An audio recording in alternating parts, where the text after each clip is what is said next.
Hello everyone, मेरा नाम है अमनप्रीत सिंह चड्ढा और आप मुझको देख रहे हैं केजीएस इंजीनियर्स एजे यूट्यूब चैनल पर। देखिए, आपको पता ही है आजकल सिविल इंजीनियर्स के लिए एक बड़ा गोल्डन टाइम चल रहा है। बहुत सारी जॉब्स आ रही हैं और इसी में असम पब्लिक सर्विस कमीशन ने भी अब अपना एक पोस्ट निकाल दी है। देखिए, इसमें नंबर ऑफ सीट्स बहुत अच्छे नंबर में है, बट कुछ इंपॉर्टेंट पॉइंट्स हैं जिनको आपको याद रखना होगा। तो इस वीडियो में देखते हैं डिटेल्ड इस नोटिफिकेशन के बारे में जो कि असम पब्लिक सर्विस कमीशन ने पोस्ट किया है। तो आप इसको खुद भी देख सकते हैं। Assam public service commission APSC आप गूगल पे टाइप करेंगे तो असम पब्लिक सर्विस कमीशन की वेबसाइट आ जाएगी।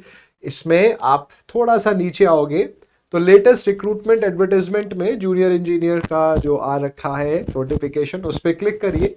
तो ये पहले से ही क्लिक कर रखा है आपके लिए। तो बच्चों, दिस इज द नोटिफिकेशन। 22 जनवरी को ये नोटिफिकेशन रिलीज किया गया है। तो यहाँ पर जूनियर इंजीनियर की पोस्ट है and the number of post are very good. 650 number of post है जूनियर इंजीनियर सिविल में, और ये आपको दो डिपार्टमेंट्स में है, public works roads department and public works building and NH department. अब यहाँ पर इन्होंने 650 नंबर ऑफ पोस्ट टोटल है और उसमें बताया है कि किस कैटेगरी में कितनी सीट्स हैं। यहां पर आपको एक चीज लिखी हुई दिखेगी, RFW, it is reserved for women. तो यहां पर पूरा उन्होंने बताया है कि कितनी नंबर ऑफ वैकेंसीज हैं, किस कैटेगरी में कितनी सीट्स दी गई हैं। ठीक है, अब देखिए यहां पर पे स्केल के बारे में भी एक चर्चा है। 14,000 टू 70,000 इस पे स्केल। ग्रेड पे 8700 है और पे बैंड जो है वो पे बैंड 2 है। अब आपके मन में एक सवाल जरूर आएगा कि सर एलिजिबिलिटी क्राइटेरिया क्या है।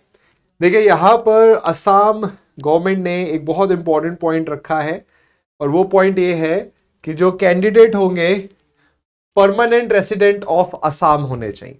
तो अगर आप असम के परमानेंट रेसिडेंट हैं तो इस फॉर्म को जरूर भरिए। एक बहुत अच्छी अपॉर्चुनिटी है एक बहुत अच्छी जॉब पाने की, बट असम के ही रेसिडेंट्स जो हैं वो इस फॉर्म को भर सकते हैं। ठीक है, तो आपको डोमिसाइल प्रूफ देना होगा। अब अगर एजुकेशन क्वालिफिकेशन की बात करें तो you need to have diploma. आपको डिप्लोमा मांगा गया है। Candidate must have a 3 year diploma in civil engineering. ठीक है, तो सिविल इंजीनियरिंग में 3 इयर्स डिप्लोमा है। तो अभी तक 2 पॉइंट क्लियर हो गए। You must be a resident of Assam और आपको डिप्लोमा मांगा गया है। दूसरा है एज। तो बच्चे 1 जनवरी 2025 को आपकी एज 21 से कम नहीं होनी चाहिए, 40 से ज्यादा नहीं होनी चाहिए। मैक्सिमम एज में रिलैक्सेशन दिया गया है एज पर द कैटेगरी। तो ये भी इस चीज को बोल रहे हैं 21 years of age, not more than 40 years of age age on 1 January 2025। और फिर बाकी कैटेगरीज में एज रिलैक्सेशन दिया गया है। ठीक है, अब देखिए जो नेक्स्ट चीज बच्चों के दिमाग में आती है वो ये होती है कि सर एग्जाम पैटर्न क्या है, सिलेबस क्या है, उस पर भी चर्चा करेंगे। थोड़ा सा और एक्सप्लोर करते हैं। फॉर्म फिलिंग डेट क्या है, तो 5 फरवरी 2025 से आपके फॉर्म फिलिंग स्टार्ट हो जाएगी। एपीएससी की वेबसाइट पर जाना है आपने और 4 मार्च तक ये चलेगा प्रोसेस। तो मेक श्योर अगर आप फॉर्म भर रहे हैं तो जल्द से जल्द भरिए, लास्ट का बिल्कुल वेट मत करिए। कई बार सर्वर डाउन हो जाता है नॉल और फॉर्म भरने से बच्चे रह जाते हैं, तो जल्दी ही भर दीजिएगा फॉर्म। 6 मार्च तक आपको लास्ट डेट फॉर पेमेंट है। अब पेमेंट मतलब फॉर्म की फीस।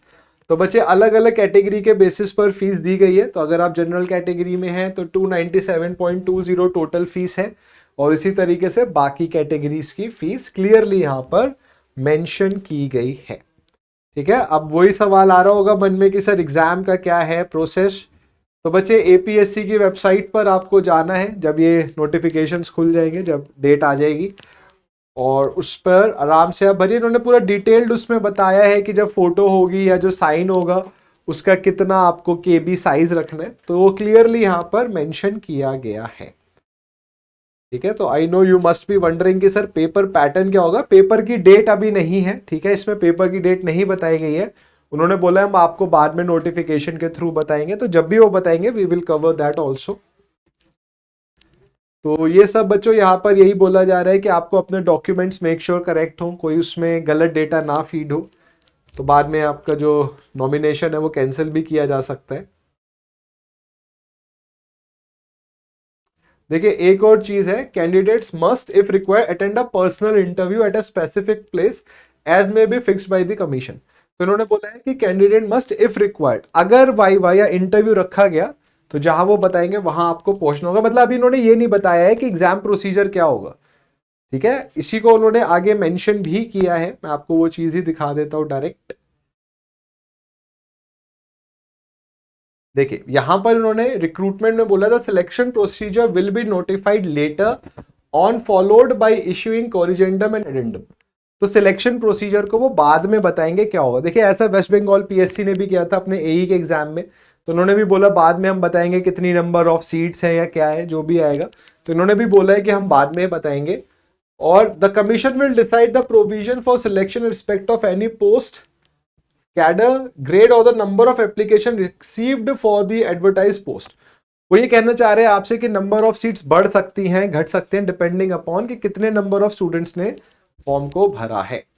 इसके अलावा एग्जामिनेशन सेंटर क्या होगा ये भी डिपेंड करेगा कि किस जोन से कितने नंबर ऑफ स्टूडेंट्स ने फॉर्म भरा है। तो उन्होंने बोला है कि भाई जैसे ये मेन जोन्स हैं इनमें ये डिस्ट्रिक्ट्स आ गई हैं, तो कहाँ से कितनी नंबर ऑफ सीट्स आएंगे ऑन दैट बेसिस वो आपको बताएंगे कि कहाँ एग्जामिनेशन सेंटर है। तो अगर मैं इसको कंक्लूड करूं बच्चों, तो सबसे पहले असम के ही आप रेसिडेंट होने चाहिए तो ही आप ये फॉर्म भर सकते हैं। 650 नंबर ऑफ सीट्स हैं, गुड नंबर ऑफ सीट्स हैं असम के बच्चों के लिए, बहुत अच्छी खबर है ये। इसके बाद बच्चों अभी ये नहीं बताया गया है कि एग्जाम प्रोसीजर क्या होगा, एग्जाम डेट क्या होगी, बट 5 फरवरी से लेके 4 मार्च तक फॉर्म भरे जाएंगे। 1 जनवरी 2025 को आपकी उम्र 21 और 40 के बीच में होनी चाहिए। Age relaxation as per your category आपको मिलेगा। फॉर्म की कॉस्ट नॉमिनल है, 297 रुपीज़ है जनरल में और बाकी में इससे कम है। तो कॉस्ट ऑफ जो फीस है इट्स वेरी लो, आप आराम से फॉर्म को भर सकते हैं। अब आपके मन में अगर सवाल हो कि सर इसकी तैयारी शुरू कब करें, अभी डेट नहीं आई है, तो देखिए हमेशा मैं इस चीज़ को बोलता हूँ नोटिफिकेशन आने से पहले आपकी तैयारी शुरू रहनी चाहिए। बट लेट्स से अभी आपने तैयारी शुरू नहीं करी तो बिल्कुल आज से तैयारी शुरू करिए। और अगर आपको क्वेश्चन प्रैक्टिस करनी है तो सुबह 11 बजे मंडे टू सैटरडे इसी यूट्यूब चैनल पर सिविल इंजीनियरिंग के कुछ बहुत इंटरेस्टिंग क्वेश्चंस को मैं सॉल्व कराता हूँ, तो आप उन सेशंस में आ सकते हैं। आपको डेफिनेटली इस एग्जाम और बाकी जेईई एई एग्जाम्स में बहुत फायदा मिलेगा। तो बच्चों मिलते हैं नेक्स्ट वीडियो में। आई होप आपको वीडियो इन्फॉर्मेटिव लगी, साथ ही असम वाले स्टूडेंट्स के साथ जरूर शेयर करें, उनके लिए एक अच्छी अपॉर्चुनिटी है। और अगर वीडियो आपको पसंद आई है तो चैनल को भी जरूर सब्सक्राइब करके जाइए। बच्चों मिलते हैं नेक्स्ट वीडियो में, till then do take care, God bless you.